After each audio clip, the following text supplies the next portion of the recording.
Most people imagine Kensington Palace as a quiet refuge, red brick elegance, manicured lawns, a royal home wrapped in safety and privilege.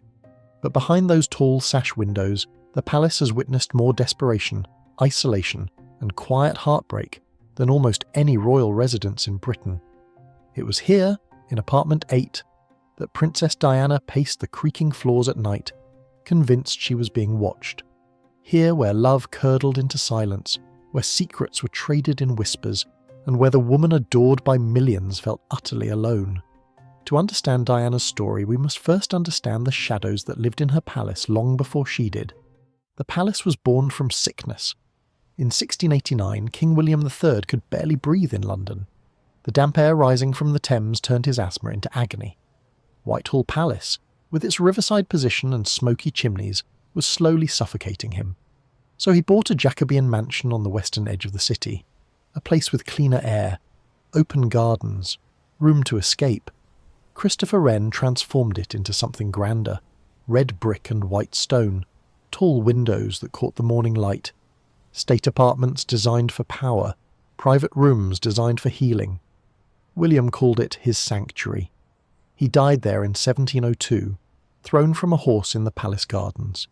His wife, Queen Mary, had already passed within those walls 8 years earlier, struck down by smallpox at just 32. From the beginning, Kensington carried a strange duality: safety and loss, elegance and fragility. The palace aged quietly through the 18th century. Queen Anne held court there. Young Princess Victoria woke on the morning of her 18th birthday to learn she was now queen, roused from sleep in a nightgown to meet the Archbishop of Canterbury and the Lord Chamberlain in the palace's red saloon. She hated the place, called it a prison, left as soon as she could.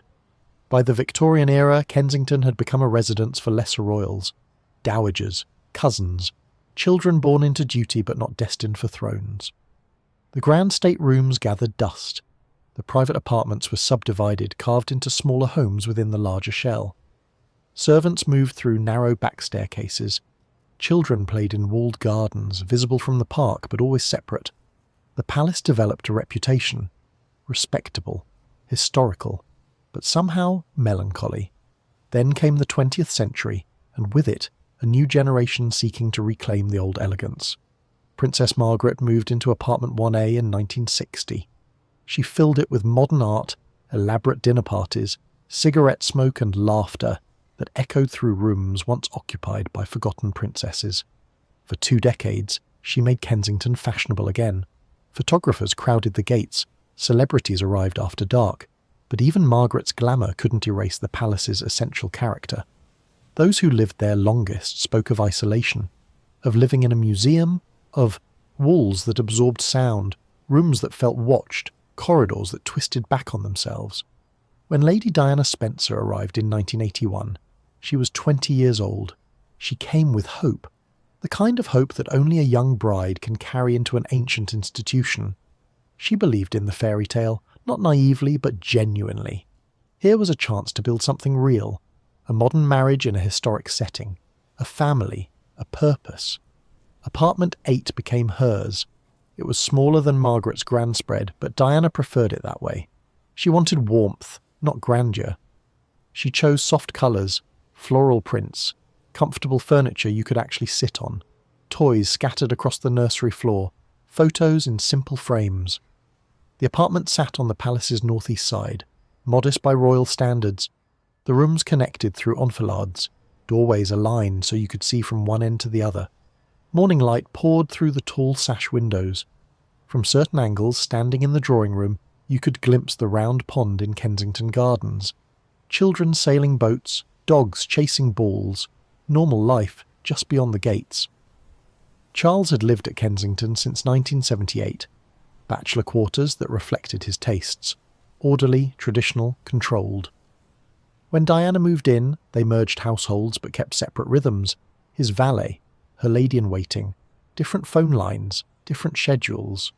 Still, in those early months the palace seemed ready to embrace her. The staff liked her immediately. She remembered their names, asked about their families, walked through the kitchens to thank the cooks personally. She brought energy to rooms that had felt dormant for years, young, laughing, unself-conscious. The public adored her even more. When she stepped out onto the palace's front steps, cameras erupted, every outfit analysed, every smile magnified. The whole world wanted to see the princess who seemed so different from the brittle formality they'd come to expect from royalty. She was tactile, emotional, real. The wedding in July 1981 was watched by 750 million people, a global audience unprecedented in its scale. Diana returned to Kensington as the Princess of Wales, the future queen, the woman who would modernise the monarchy simply by being herself. For a brief moment it seemed possible. William was born in 1982, Harry in 1984. Apartment 8 filled with the sounds of childhood, running feet, bath time giggles, bedtime stories read in Diana's voice. She insisted on doing things herself, bathing them, feeding them, taking them to school. The palace accommodated this, though it raised eyebrows. Royal children were usually raised at a careful distance. Diana refused distance. She converted one room into a sitting area where she could curl up with the boys, away from the formalities of the official drawing room. She took them swimming at Buckingham Palace, brought them with her on engagements when protocol allowed. She wanted them to see real life, hospitals, homeless shelters, ordinary people struggling with ordinary pain. This was the dream at its peak, a young mother reshaping what royalty could mean, a palace shedding its stuffiness, becoming a home. But palaces have long memories, and Kensington remembered all the women who had tried to make it home before. What Diana didn't yet understand was that the palace had its own machinery, rules written nowhere but enforced everywhere, a culture built on discretion, hierarchy, and the unspoken understanding that private feelings must never disrupt public appearance. She was about to learn what that machinery could do to someone who didn't fit its pattern. The phones were the first sign that something was wrong. Diana had 3 of them in apartment 8, 3 different lines, each connected to a different part of the palace infrastructure. One for the prince's office, one for her own staff, one for Buckingham Palace switchboard. Every call logged, every conversation potentially overheard. She began to notice patterns. When she called friends, the connections would click strangely. Dead air. Background sounds that shouldn't be there. She mentioned it once to Charles. He told her she was being paranoid. She wasn't. The palace operated on information, who Diana saw, where she went, what she said. Her private secretary kept detailed logs of her daily movements, not for security alone, but for coordination with the press office, the household staff, the prince's team. Every appointment cross-referenced, every deviation noted. This wasn't unique to Diana. Every senior royal lived within this system. But for someone who craved spontaneity and emotional honesty, it felt suffocating. Apartment 8 itself began to feel smaller. The rooms were generous by ordinary standards, high ceilings, elegant proportions. But Diana started seeing them differently. The drawing room where she received official guests, the dining room where silent dinners stretched on for hours, the bedroom that, increasingly, she occupied alone. Charles maintained his own bedroom, separate dressing rooms, separate schedules. He rose early, worked late, disappeared into meetings she wasn't invited to attend. When they were together, staff hovered at the edges, valets, footmen, private secretaries who materialised whenever needed and vanished just as quickly. Privacy became theoretical. The palace employed over 50 people just for the Wales household. Chefs, maids, footmen, chauffeurs, protection officers, secretaries, gardeners. They moved through apartment 8 on schedules Diana didn't control. Cleaning, delivering, organising. She would wake to find her wardrobe already arranged for the day. Return home to find furniture shifted, flowers replaced, every trace of casual living tidied into formal order. She tried to push back gently, asked staff to knock before entering, suggested fewer formal dinners, requested more time alone with Charles. The palace machinery absorbed these requests and continued unchanged. The building itself conspired against intimacy. Kensington Palace was designed in the 17th century, then modified piecemeal over 300 years. Corridors didn't run straight. They curved and doubled back. Staircases appeared where you didn't expect them. Some rooms could only be reached by passing through other rooms. The layout made sense to those who'd lived there for years, but Diana still got lost trying to find the kitchen. Sound travelled strangely. Voices echoed up through air shafts. Footsteps on floors above sounded like they were beside you. You could never be certain who might hear what you said. The walls were thick, but the doors were old. Keyholes you could see through, gaps along the bottom. Diana started putting towels against the door frames when she needed to cry alone. She cried often. The marriage was failing in ways she hadn't anticipated, not through cruelty or violence, but through absence. Charles was physically present, but emotionally elsewhere. His heart belonged to another woman, Camilla Parker Bowles, and though Diana didn't know the full extent of it yet, she felt the emptiness where his attention should have been. They ate dinner in silence, slept in separate rooms, communicated through staff. When photographers captured them on the palace steps, they stood close enough to appear united but rarely touched. The bulimia started in 1981 and worsened through the mid-80s. Diana would eat, then purge, then eat again. It was the only thing she could control. The palace kitchens provided whatever she requested. Elaborate meals, simple snacks, never asking why. Staff found evidence but said nothing. That was the code. Private suffering stayed private. She lost weight. The press praised her figure. Designers fought to dress her. No one saw the cost. Nighttime became her refuge. After Charles retired to his quarters and the staff withdrew to their rooms, Diana would walk the palace corridors alone, barefoot on Persian rugs, past paintings of ancestors she'd never met, through the King's Gallery with its dark wood panelling and portraits of William III, looking stern and permanently disappointed. Sometimes she'd end up in the nursery, sitting in the rocking chair, listening to William and Harry breathe. Sometimes she'd stand at the windows looking out at Kensington Gardens. The park was closed after dark, gates locked, paths empty. Even with acres of green space visible from her windows, she couldn't simply walk outside without notifying security, coordinating schedules, becoming an official event. She started slipping out anyway. Small rebellions at first. A quick walk around the palace's private gardens, then bolder, out the gates, into the park, moving fast enough that protection officers had to scramble to follow. She needed to feel uncontained, to prove she could still make choices that belonged to her alone. The palace noticed. Adjustments were made, security protocols tightened, the gates were watched more carefully. Her public life offered no escape. Every appearance was choreographed, every outfit vetted, every word coached. Diana was naturally gifted at connecting with people. Her empathy was genuine, her warmth unforced. But the palace wanted to harness that gift, control it, deploy it strategically. She visited hospitals and held dying patients' hands. The press called her the People's Princess. The palace scheduled more hospital visits. She attended fashion events and outshone everyone in the room. The palace booked more galas. She spoke openly about postnatal depression. The palace's old guard winced but said nothing publicly. You didn't discuss such things.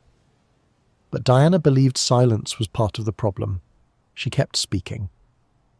The tension between Diana's instincts and the palace's expectations grew sharper. She wanted to be authentic. They wanted her to be strategic. She wanted emotional truth. They wanted dignified restraint.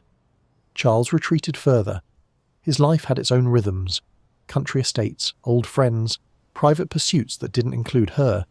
He seemed content with the formality. Diana suffocated in it. Apartment 8 became a stage where she performed the role of happy wife. Photographers waited outside the gates. Reporters tracked her movements. Every time she left the palace, cameras followed. Every time she returned, she closed the door on a world that adored her but couldn't save her. The worst part was the loneliness. She was surrounded constantly. Staff, security, official visitors, yet profoundly alone. The people paid to be near her maintained professional distance. The family she'd married into treated emotional vulnerability as weakness. Her friends from before the marriage found themselves vetted, monitored, gradually frozen out. The palace absorbed anyone who got too close to Diana. They either learned its codes or they left. She tried therapy quietly. The palace preferred she didn't. Mental health treatment suggested instability. Better to manage privately. She tried confiding in Charles's family. They listened politely and did nothing. She tried focusing on motherhood. That helped, but only when the boys were with her. They had their own schedules, schools, tutors, royal obligations. She couldn't simply keep them close. By the late 1980s, Diana understood something fundamental. Kensington Palace wasn't her home. It was her assigned position. A beautiful, historic, desperately lonely assigned position that she was expected to occupy with grace and silence. The palace had broken others before her. Victoria fled the moment she could. Margaret drowned her disappointments in parties and vodka. Lesser-known royals simply endured, their private unhappiness hidden behind public smiles. Diana tried a different approach. If the palace wouldn't let her be real within its walls, she'd find authenticity outside them. She increased her charity work. AIDS patients, when touching them, was considered dangerous. Landmine victims when the issue was politically controversial. Homeless shelters where cameras weren't always welcome. The palace allowed this because it reflected well on the monarchy. But they missed what Diana was really doing. She was building a life that didn't need Kensington Palace, a purpose that existed independent of her title, an identity beyond Princess of Wales. She was planning her escape. She just didn't know it yet. The breaking point was coming. Every marriage has its final straw, the moment when pretense becomes impossible.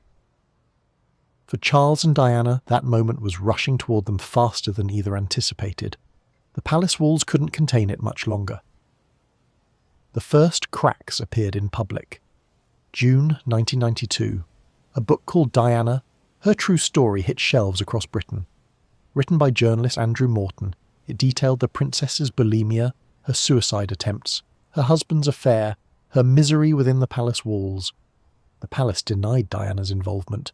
She'd cooperated extensively, providing information through a trusted intermediary, but publicly she maintained plausible deniability. The book shattered the carefully maintained illusion. Millions of readers saw behind the palace facade for the first time. Diana wasn't the fairy tale princess living happily in her elegant apartment. She was a woman trapped in a failing marriage, struggling with mental health, desperate for escape. Kensington Palace became ground zero for media frenzy. Photographers camped outside the gates. Reporters shouted questions whenever Diana appeared. The palace that had sheltered her now felt like a fishbowl. Charles was furious, not at Diana's suffering but at its exposure. The royal family's unwritten rule, never complain, never explain, had been obliterated. Private pain was now public scandal. They stopped pretending to be together. Charles spent more time at Highgrove. Diana remained at Kensington with the boys, creating schedules that ensured she and Charles rarely occupied the apartment simultaneously. When they did cross paths, conversations were brief and frigid. The staff navigated this deterioration carefully. They served two separate camps now. Charles's people, Diana's people. Loyalty divided, information hoarded. Every innocent conversation potentially weaponized later. Diana felt the palace turning on her. Small things at first. Her phone calls monitored more obviously. Her mail opened before it reached her. Staff who'd been friendly becoming formal. She wasn't imagining it. The palace machinery was realigning, and she was being coded as the problem. December 1992, Prime Minister John Major stood in Parliament and announced the formal separation of the Prince and Princess of Wales. No divorce yet, but the marriage was effectively over. Diana stayed in apartment 8. Charles moved out completely. For the first time in 11 years, the apartment was entirely hers. No separate schedules to navigate. No silent dinners. No pretense. Just Diana, her sons when they were home, and the staff she trusted. It should have felt like freedom. Instead, it felt like exile. The palace blamed her for the marriage's collapse. Never explicitly. Always through implication. Leaked stories to sympathetic journalists. Carefully worded statements that painted Charles as the dutiful son burdened by an unstable wife. Diana as the hysteric who couldn't handle royal life.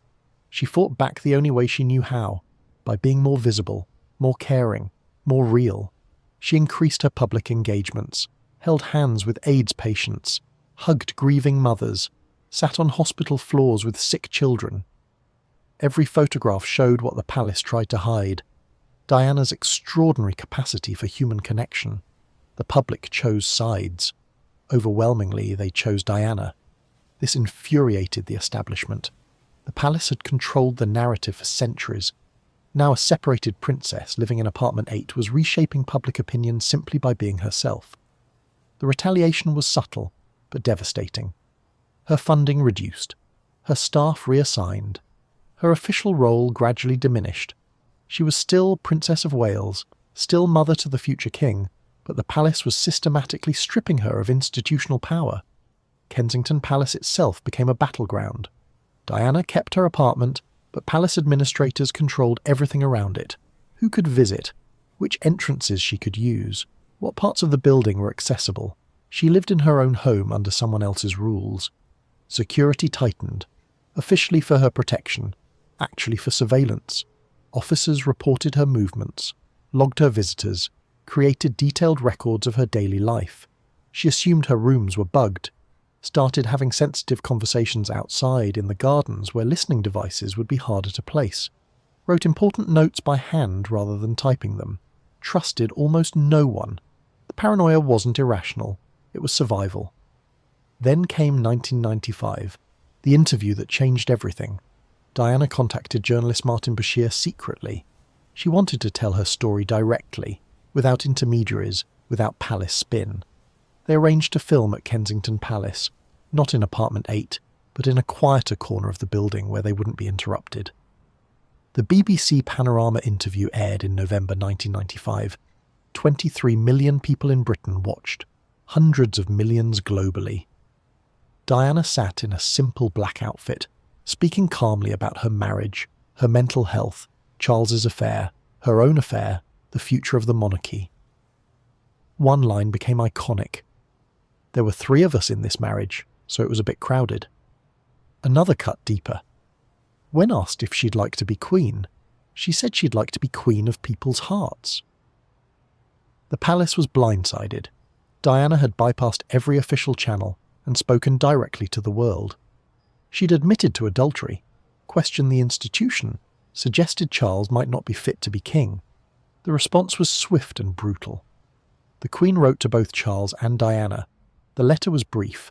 Get divorced. No more separation. No more negotiation. The marriage must end completely.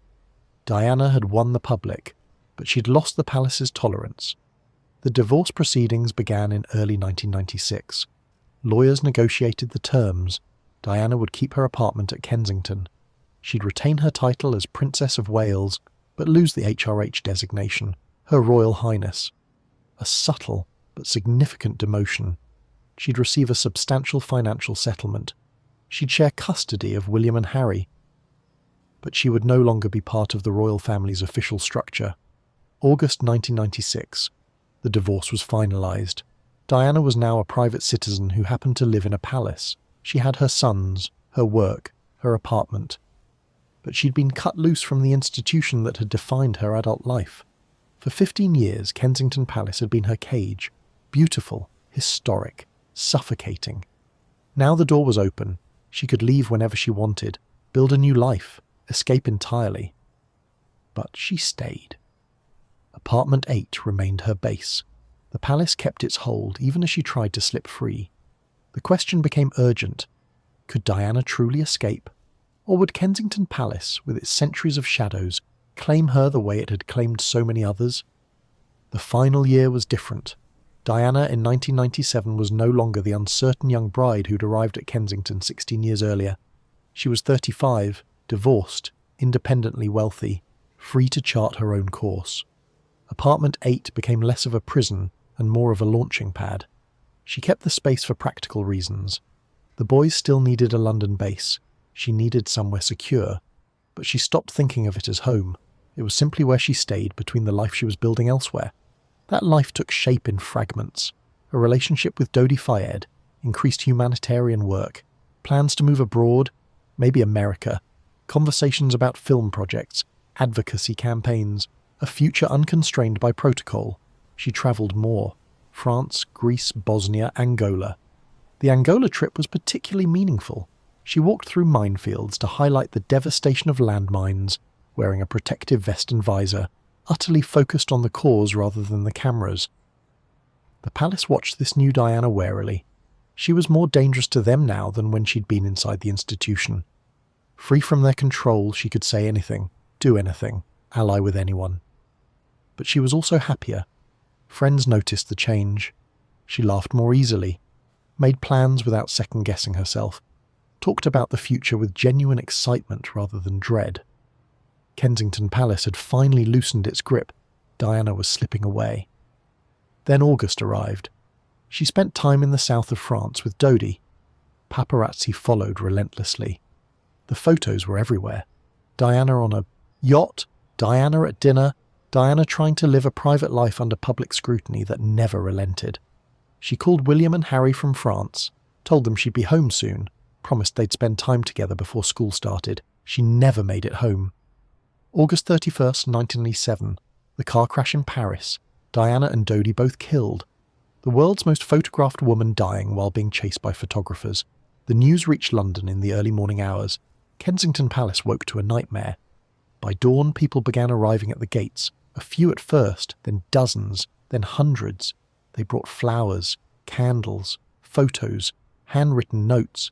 They came to mourn, to grieve, to leave some physical token of their love for the princess who'd seemed to understand them. The palace staff didn't know what to do. This wasn't protocol.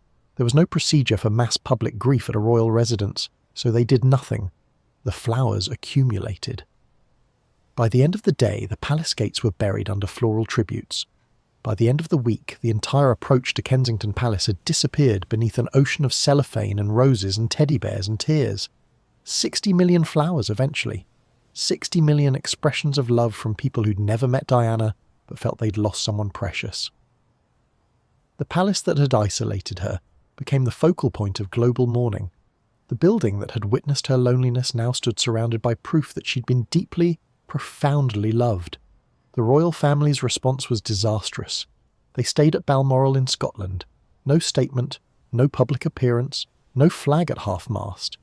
The institution that had demanded so much from Diana offered nothing in return when she died. The public fury was immediate. How could the palace be so cold? How could they treat Diana's death with such indifference? Eventually the Queen returned to London, made a televised address, acknowledged Diana's impact. But the damage was done. The monarchy's emotional bankruptcy was exposed. Kensington Palace, meanwhile, transformed into something unprecedented. A shrine, a testament, a place where ordinary people came to express extraordinary grief. The flowers stayed for weeks. Volunteers sorted through them, trying to preserve messages, trying to make sense of the scale. The palace grounds became a pilgrimage site. People travelled from across the world to stand at the gates and cry. Diana's funeral procession began at Kensington Palace. Her coffin was carried out through the gates she'd passed through thousands of times. The same gates where she'd smiled for cameras, where she'd rushed past photographers, where she'd returned alone after events that left her feeling more isolated than before. Now those gates opened to let her leave forever. The procession moved slowly through London to Westminster Abbey. Millions lined the streets. The only sound was crying and the clip of horses' hooves on pavement. William and Harry walked behind their mother's coffin. Two boys who'd grown up in apartment 8, who'd played in those rooms, who'd known both the privilege and the pain of growing up royal in a palace that demanded so much. Diana was buried at Althorpe, her family's estate. Not at Windsor with other royals, not in a royal vault, somewhere separate, private, finally free. Kensington Palace remained. In the years after Diana's death, the palace grappled with its legacy. Apartment 8 stayed empty for a while, too painful, too laden with memory. Eventually it was reassigned. Other royals moved in. Life continued. But the palace could never fully escape Diana's shadow. They opened parts of it to the public, created a permanent exhibition about her life, displayed her dresses, showed videos of her engagement, turned her memory into something curated and controlled. Yet something essential resisted that control. Diana's story remained raw. The flowers at the gates became legend. The image of a trapped princess in a gilded palace became the defining narrative, more powerful than any official version the institution tried to craft. Kensington Palace today is different than it was in Diana's time. William and Kate live there now with their children. Harry lived there before moving away. The building houses multiple royal households. It's been renovated, modernised, made more functional. But walk through those corridors and something of the past lingers. The weight of all those women who tried to make this palace a home, who struggled against its constraints, who learned that beauty can shelter you, but it can also trap you. The palace survived Diana, It survived Victoria's hatred and Margaret's disappointments and Mary's early death. Buildings endure. They outlast the people who inhabit them. Yet Diana changed Kensington Palace forever. She showed what the institution's demands actually cost, made visible the emotional price of maintaining appearances, forced the world to see that behind the elegant facade, real people were suffering in real ways. Her legacy isn't the palace, it's the crack in the palace's facade, the moment when the machinery became visible, when the fairy tale revealed its darkness. Kensington Palace still stands on the western edge of London, red brick and white stone, tall windows catching morning light. Tourists photograph the gates. Visitors walk through the King's Gallery. Children play in the gardens where Diana once walked at night, desperate for air that belonged to her alone. The building looks serene, timeless, a perfect monument to royal history. But if you know where to look, you can still see the shadows, the women who tried to escape, the grief that gathered at the gates, the price of living in a place that was never quite a home. Diana wanted to be queen of people's hearts. She succeeded. But the palace she tried to escape became part of her story. Proof that some prisons are made of beauty, and some cages are gilded so brightly you can barely see the bars. She got out, but only in death. And even then the palace kept her memory, turned it into exhibit space, wove it into the narrative it tells about itself. Kensington Palace endures. It always has. It will outlive all of us. But it can never quite shake the memory of the woman who paced its floors at night, who sat alone in the nursery, who stood at the windows looking at a world she couldn't quite reach.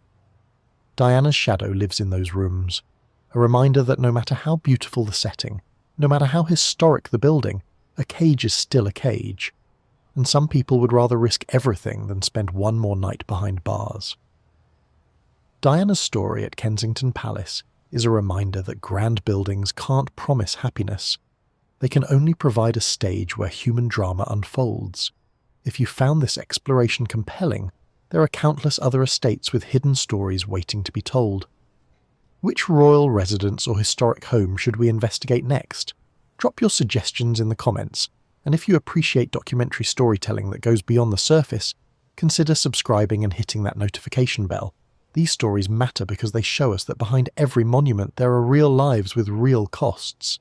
Thanks for watching. Until next time.